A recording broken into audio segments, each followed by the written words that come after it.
Look at this. I used to have to force feed this little baby. Now, watch this. Boom. Look at that. She wants that milk.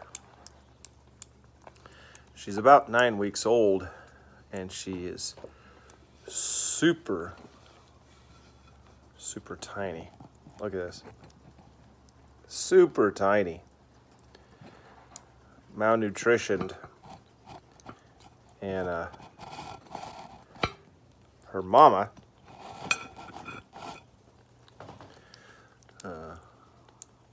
put the kittens in the back of the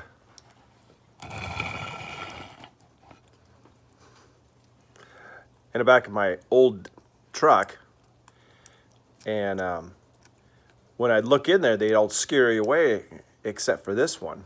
Couldn't get away fast enough, and didn't have the proper nutrition that he needed. It's a boy, and so I took it, and we got this formula, and I brought it up here on the porch, and we have 3 other cats up here on the porch. Nice thing about porch cats is they keep away the mice from around the house.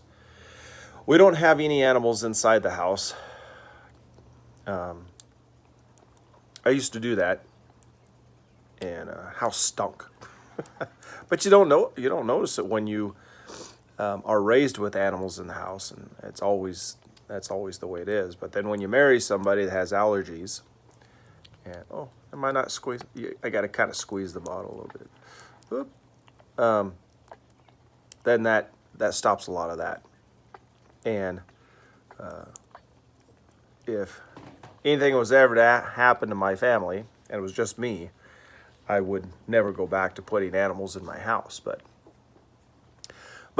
hey, so I was thinking about this morning. I had to force feed this baby until it realized that this was good stuff. And his belly is getting fat. Oh, you chewing on that thing. And sometimes we have to get a little forceful with people until they realize, you got milk on her lips, until they realize that God's word is the best thing for them.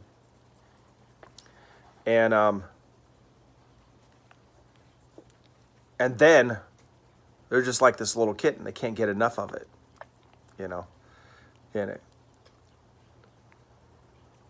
And sometimes that's the way it is, And I just pray that for all of you out there, that you're like this little kitten that can't get enough of the word. And especially in this day and age, we're going through a time that it could be a lot worse than it is. It doesn't matter what your political views are. Bottom line, President Trump is keeping the Democrats from doing whatever they want to do. And if he was to lose the election, no telling what. They've already proposed, 6666, which means they can come and take your children anytime they want to. They can take you. They can basically do whatever they want to. And there's a lot of things, gun control, taking your guns away from you. They want to see riot. You want to talk about riots? What's happening in Seattle and different major cities? That's nothing compared to what will happen if they start, doing those things.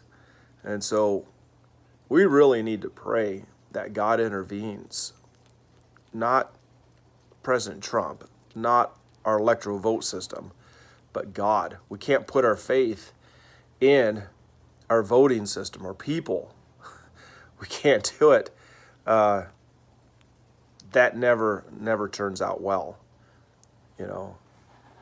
And so I'm just gonna say,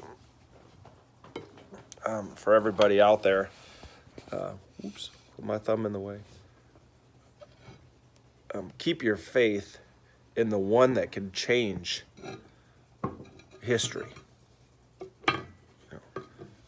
And man can't do that. Man doesn't. You can only do it through God Himself. And so I just want you guys to stop wherever you're at, and just pray that God starts putting a healing on this country or takes us. That's what I do when I'm praying for people that could die. I'm like, Lord, either heal them or take them home. You know, don't worry about our selfish needs, our selfish wants. I pray that God will either heal them or take them home. And I'm praying that for our society. Either heal this land, this nation, and all the nations in the world in some way. Put a Band-Aid on it until you are going to come, or come. Bottom line. That's what I'm praying. That's my desire. He wants to know our desires. So, all right, well, I hope you enjoyed it. We'll talk to you soon.